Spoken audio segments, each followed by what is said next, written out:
Ladies and gentlemen, welcome to another episode of Forward Progress with Paulo Salgueiro Jr.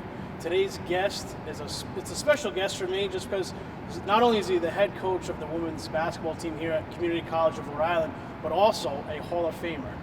Doug Haynes. Coach, how are you? All right, thank you. Thank you for being on the show. Coach, what we like to do is we like to talk a little bit about you, your passion for sports, passion for basketball, and we'll talk a little bit about coaching. For some of our viewers, can you tell us a little bit about who Coach Haynes is and kind of like your path to where you are today? Well, I mean, I grew up playing three major sports: baseball, basketball, and football. Baseball being my first love. Football, I ended up playing at URI on a scholarship. Got into some academic problems down at URI. Decided to come to CCRI and be able to play basketball and baseball, which baseball was my first love, and I had the opportunity here to play it. And once I got done with my playing career in school, my first thing I did was get into coaching, and coaching football was my first sport. One of my high school coaches talked me into coming back and coaching. It was good. I was able to teach the stuff that I learned, and it was very helpful. And then got into coaching baseball and basketball, and from there it just kept going. Now, did you know as you were playing or towards the end of your playing career, did you know you wanted to go into coaching, or was it something that, what was that like for you? Well, I mean, after your playing career, you want to still play, and once I got the opportunity to be able to coach and teach the kids that, the things that I learned, it was pretty good. First time I did it was fun. Then I hooked up with a couple of my friends that I went to school with. They became head coaches at Shea High School, and I joined them. And we were a young coaching staff over there, and a lot of young kids, inner city kids. And what we were able to bring is our youth as coaches and the understanding of them, of where they grew up at and where they were from. And it worked out pretty good, and we had a lot of fun coaching up there. Now, you've competed at a really competitive level, obviously Hall of Famer. What was it like, competing during your time here, especially here at CCRI? What was that experience like, being able to play here and excelling? Well, I mean, listen, I'll start with baseball. Baseball was great. I played with another Hall of Famer, Real Cormier, who played in the major leagues for 16 years. And he was probably one of the best athletes I've ever played with, besides my friend Tommy Garrick, who played with the Clippers. And that was it was a great time, great moment of my career. Being able to go to the Junior College World Series, we finished third. Had a phenomenal year with the team and everything. The second year was, we didn't we made the regionals, we lost, but we still it was still 2 years of great opportunity to play. And in basketball, the first year was a learning experience. Second year, we go to the nationals to compete in the national championships in Hutchinson, Kansas. So it was a great time for me as a student athlete here. So it was great. Now, I'm always interested because I've never been able to be on teams that to compete at that level. You've played and coached at such a high level in championships and been a part of them. What's it like preparing for, or just overall, like a championship season? What does that look like for a player and a coach preparing for something like that? Well, as a player, you pretty much don't think about it. You let the coaches think about it. You just want to go out there and play. And as getting ready for when we went, it was a learning experience. Going to Hutchinson, to get ready to play national championship basketball against some of the top junior college players in the country. You're nervous. You got the nerves and everything like that. But once you get there, and once you get that first practice in, and now you see what it's like, everything's in front of you and everything, it starts to ease up, and then you just go out and play. Just go out and play. Same thing with baseball when we did it in the World Series. So. Tell me a little bit about when you finally, got a phone call to become the head coach of the women's basketball team here at CCRI. What was that like for you? Tell me a little bit about your feelings being able to be the head coach here and coming back to your alma mater. Well, one of my goals while coaching high school girls basketball was to be able to, when this job opened up, to be able to put in for it and see if I can get the position. I waited. I coached 18 years at Bayview Academy, and when the job was open, I thought about putting in for it. My wife talked me into it, and I put in for it because I was a little nervous about leaving Bayview after 18 years, and the girls that I coached and the people that supported me around there and everything. So it was a tough decision.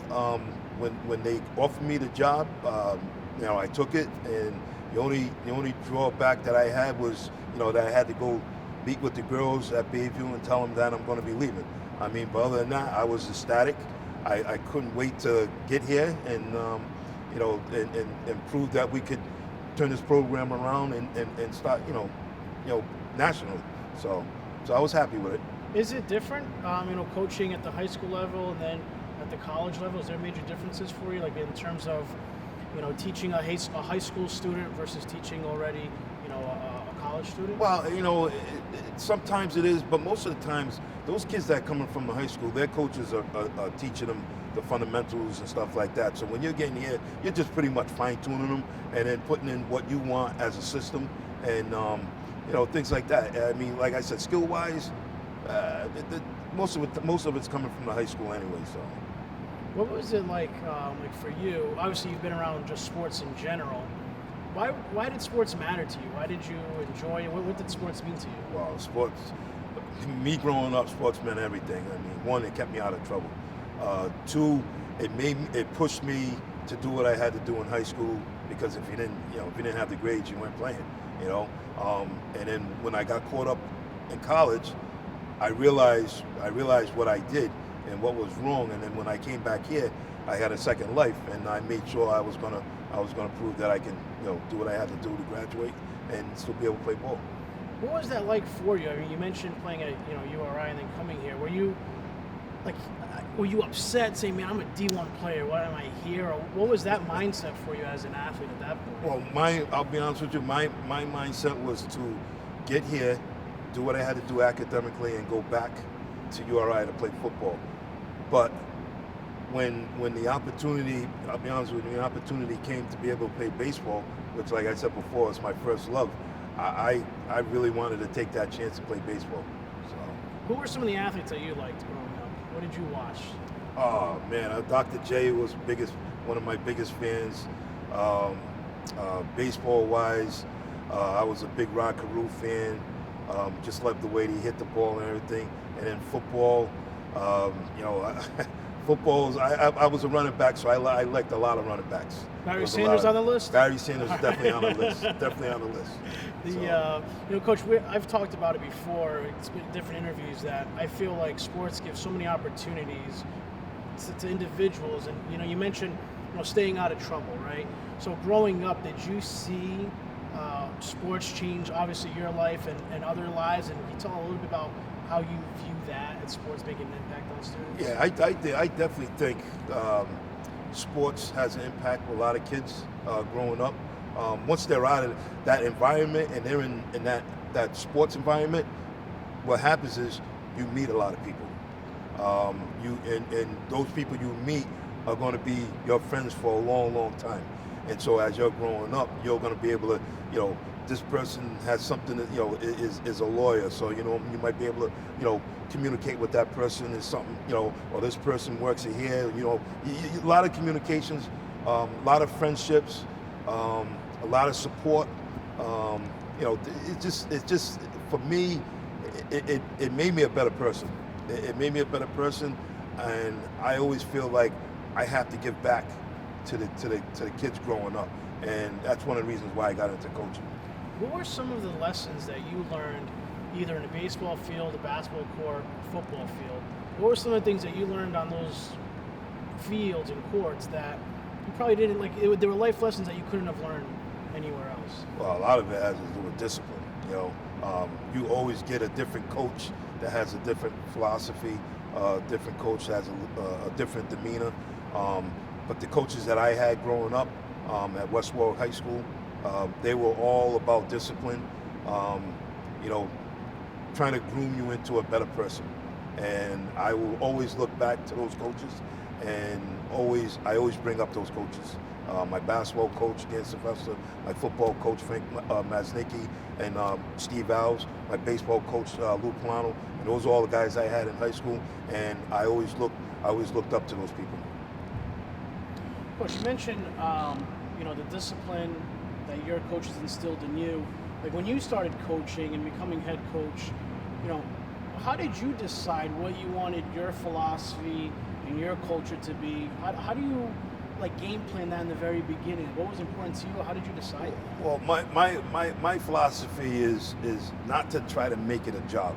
All right, you want to have fun, but you still want to work hard. You still want to put that discipline in. Well, you just don't want no chaos going on and everything. And you want to get the kids. You want to get the kids ready for the next level. Whether you're a high school coach, getting them ready for college, or whether you're a junior college coach, ready to get them to move on to play somewhere else. So. And what was it? As a coach, like we've said it off camera too. Like I feel like I remember conversations that my coaches had with me growing up. Do you think about some of that stuff, like when you're coaching, like this might stick with this person, or is it kind of you're just in the moment, just coaching, doing your thing? Oh, it does. It depends. There's always you always remember something that one of your coaches had instilled into your head that you like. All right, you know what? I'm going to bring that to my coaching when I start coaching, and things like that, because kids will always remember. I mean, I got kids that come back that I had at Bayview. Oh, coach, remember what you said to me, this and everything? And sometimes you're like, I don't remember, but they bring it up, and you're like, yes, I do remember. And they know, and they're always going to come back and say, hey, coach, I remember when you told me this. And what was the discipline the most valuable thing you learned? Like, what were some of the tidbits that your coaches taught you? As you get older, you're like, you know what? It just became part of you too. Well, they want you to play hard. Push to play hard. All right, push to play hard. Be disciplined while doing it. Enjoy the game. Don't disrespect the game. And work hard at it. Those are the things that they tell you. Is it, having played obviously on men's teams and coaching women's teams, is there a difference between like team camaraderie and stuff like that? Or is it pretty similar? Well, with the guys, when I was growing up, we hung out. We did everything together. We would go play pickup basketball. We go to each other's house and eat and stuff like that. Girls, it's a little different. It's a little different, but you know what? You try to instill that with them and everything. They're friendly. They'll hang out and stuff like that. But I just think with the boys, it was just a little bit more camaraderie going out there. Hey, we're gonna go play basketball at the playground. You guys want in? You make all those phone calls. Next thing you know, about 10 of you are up there playing basketball. So, I just think it's a little bit more on the boys' side than it's on the girls. One thing I'm curious about, because I've always brought this up in previous interviews, because I think it's an interesting concept, and I'd like to get your take on it. I talk about, sometimes I'll ask about, dealing with players who might not get along with each other during a team, right? And how, as a coach, right, it's important to recognize that and deal with that. But what I'm curious about is, because your full-time work is also pretty interesting, because you work as a juvenile correctional facility, right? So does some of the things that you coach also correlate with your work, and kind of how do you deal with a specific situation like that with players maybe not getting along with one another? Well, I have a good rapport with the kids at the Rhode Island Training School, and what I try to do is I bring my athletic background into how I work. I'm firm, I'm disciplined, but I'll show them respect, they show me respect. And that's what you want to do here when you're coaching. And I'll tell you, on the boys' side, the boys, they could hate each other. It don't matter. Once they come out on the floor, they're a unit. On the girls' side, it could be, it could go either way. It could go either way. So, but what you try to do is, like I said, when you're on the court, everybody is one unit. Everybody's a family. You can hate each other, whatever it is, when you get off the court. But when you step on the court, you play as a unit, and that's the only way you're going to be able to win. What makes not only just a good coach, but a great leader? What are some of the things that are good to be successful? Because obviously you've competed at a high level, you've coached at a very high level. What does it really take to be a good leader and a good coach? Well, I'm going to say your support system, and assistant coaches, your captains, your administrators. If you get that support from all of them, then the sky's the limit. That's how I feel. So. And as an athlete, what makes, like I always say, people can be coachable, and I feel like some people aren't coachable. Yes. So what makes a good athlete in your view? Like what are some of the traits that you're looking for as a coach? Well, as I was brought up with my coaches, if that player is looking you straight in the eye, all right, that you got that player's attention. It's the players that are wandering around, looking at each other, not paying attention. The ones who are focused, those are the ones that they're gonna do well. What is it about? I guess when you first started becoming like let's say a head coach at CCRI, women's basketball, what was it did you have any like worries? Were there anything that you were like struggles maybe being a head coach? You're like, man, I don't know if were there any doubts? I guess is probably the best way to say it. Definitely my first year, I thought there was a little bit of doubt. Was I sure about taking this job, or should I have stayed? First coming into a new position, the girls or the kids, the players that you have are not your players. You didn't bring them in, so they're trying to get used to a new coach. I'm trying to get used to players. They might not like my system, the system that I'm trying to put in. So you're butting heads. So now what you got to try to do is you got to try to compromise and come to a medium. And that's what happened to me my first year. We struggled, we butted heads and everything. And then once I got them to believe in what I was doing or what I wanted to do for the program, they bought in. And once they bought in, I mean, we ended up going. We were 12 and 14 that year, but we were playing in Division II, and we were the only program that didn't have scholarships. And we're going to play against all the Division II teams with scholarships, and we made it to the championship, lost in overtime. So those kids, and after our season was done, they came to me and they said, Coach, we believed in what you were trying to do. We were sorry that we didn't do this right from the get-go. And it was good that they came back and said that. And one of those girls is on my coaching staff now. So. Is there a difference in, I don't know, I always said like will over skill, right? I always felt like the will of an athlete can overpower like the skill of an athlete. Yeah. Do you see a difference in, like what you mentioned, right? Players not on scholarship playing against small players with scholarship. Was there a difference in your team, like the will? I feel like that might have been played a part of it. Yeah, they had something to prove. They all had something to prove. Competing against teams with scholarships and knowing that you didn't have those scholarships, and we were shorthanded. Because when I took the job, I wasn't able to get kids in there, try to recruit kids and stuff like that. But once I got through that year and realized that, here they can win here, and they can win here with Rhode Island kids, and that was my mission. And I took that whole COVID year, and I just went out and tried to get kids in here. And for last year and this year, we're proving that we can. I feel like recruiting is such a huge part in college athletics that maybe it gets overseen sometimes. We don't realize how much of the coaching job actually involves recruiting. Can you tell us a little bit about what's that like for like what does the average day for Coach Haynes look like in the average season? Let's do like off season then in season. What does like your week look like? Well, I'll be honest with you, I don't do anything until after 3 o'clock. So I work till 3. So once after 3 o'clock, if it's during the season, we practice either 4 o'clock or 6 o'clock. We alternate with the boys, and most of the time, if it's a late practice, I'm up in my office looking at game film of other teams and stuff. And once the high school season starts, I'll start looking at some films of the kids and stuff like that.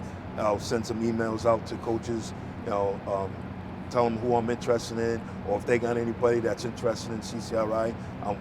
I try to set up some appointments where I can go down and meet with the kids at their practices, because that's probably the only time I'll be able to get down there. A couple of times I've been able to get to the schools during the day and be able to sit in the guidance office with the kid and talk to them about CCRI and what CCRI can do for them, and free education and stuff like that. So that's pretty much. And on the off season, the kids will get in here, get in the gym, play pickup and stuff like that. And, I'll be up in my office while they're doing it and, looking at some film of high school kids and things like that. So. That's pretty much.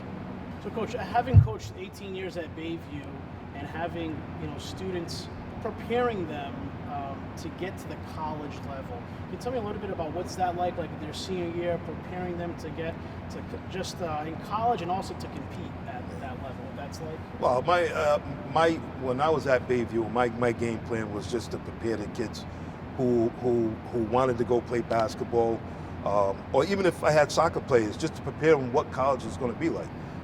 And that was my goal, just to make sure that if all of my kids that play ball for me or going to school, I would help them prepare them on what's going to happen, especially in the athletic part. I've had kids that played Division I basketball at the high level. One of my girls actually two of my girls went overseas and played.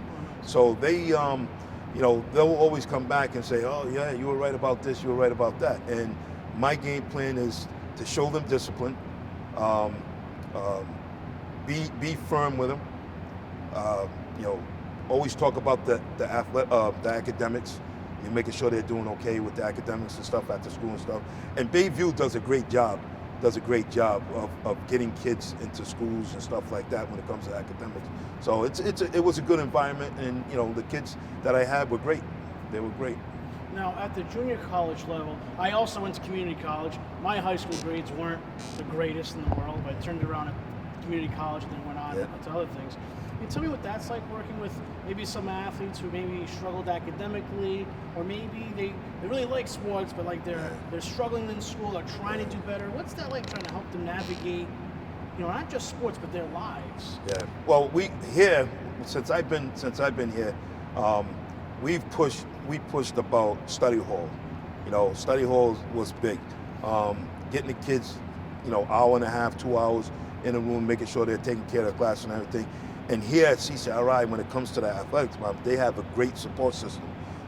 Mike Romano, who's our compliance officer, he's on everybody's, with the grades, the credits and stuff like that, making sure that they have enough credits to be able to graduate when it's time for them to graduate, or be eligible to play basketball. So we stay on top of the grades. We'll stay on top of the grades, and if a kid has problems with any type of a class, we have that support system where they can get a tutor to help them out. And with us, with the women's basketball, we have kids that are very good students, and they'll help out. They'll help out with somebody on the team. So the support's there for them. It's if they want it. What is it about coaching that you really enjoy, and what's been one of the most memorable moments as being a coach for you? I'll tell you, I just gave up coaching football at Moses Brown this past year, and they went on and won the state title. So that was the best. I was ecstatic that they won. I was great. And I just now giving up baseball. This will be last year was my last year coaching baseball over there too. So I enjoy just being out, whether it was out in the field or whether it was just being on the court for 2 hours with the kids. Just being here, helping them out, practices and just showing them things that that they need to learn, or what I need to show them and stuff like that. But I enjoy just being out on the court or the floor. Coach, can you tell me, as you were playing, because I love stories and playing stories, can you tell me a moment in your playing career at any level, high school, college, but a moment where you soaked everything in and you're like, damn, this is why I love this game? Well, whatever sport it may be. Well, I'll bring up this one. High school. I played with Tom Garrick. Tom Garrick was a first-team All-Stater for 2 years at Westboro High School. Played at URI, and then he got drafted in the NBA, and played about 4 or 5 years in the NBA. And I'll tell you, that was playing with him was my biggest highlight of my high school career, playing sports, because he was I can't even describe the way he was. He was a gentle, kind, ready to help you out, never got mad at his teammates, always there to help you, and was always a good friend to us. That was probably my biggest time in high school, playing with him. playing with him. And playing college, I'm gonna have to say we played the number one team. We were playing the number one team here, Lake Champlain, and there must have been about 50 Division I coaches sitting up in the stands, and they were watching a couple of kids from Lake Champlain. And I had a career day where I scored like 35 points, had 15 rebounds, and then after the game, it was funny because after the game was over, my eligibility is done. So after the game's over, I had a bunch of those coaches are coming to talk to me, and I just thought it was funny. What separates someone good from being great in a sport? You got to be humble. you got to be a humble person. You can't be that person that's just like, doesn't care what anyone says, and I'm just going to do my own thing. Take what you learn, take what you get from people, and be humble. Be humble. Well, Coach, we like the show's called Forward Progress because I believe, obviously in sports, we make forward progress, right, in football, and I also believe that we can make forward progress in our lives. And I think you have a wealth of experiences in your life, whether it be sports and your work that you do. If you had a piece of advice out there for someone going down the wrong path, a coach, a player, an athlete, any piece of advice out there for anyone watching, what's a piece of advice you'd give them to make forward progress in their lives? I mean, if you can have somebody that can, especially for kids, if you can have somebody to be a mentor for you, to help you, guide you to the right way, that definitely will help. As a coach, you want to learn. I don't care how many years of coaching you have, you're still learning. So if you can pick brains of different coaches, high-level coaches, maybe a good high school coach, where you can pick their brain and get different things and help you learn or see what they do that might be able to help you, and that can help too. And I, as a coach, I'm always learning. I go to clinics.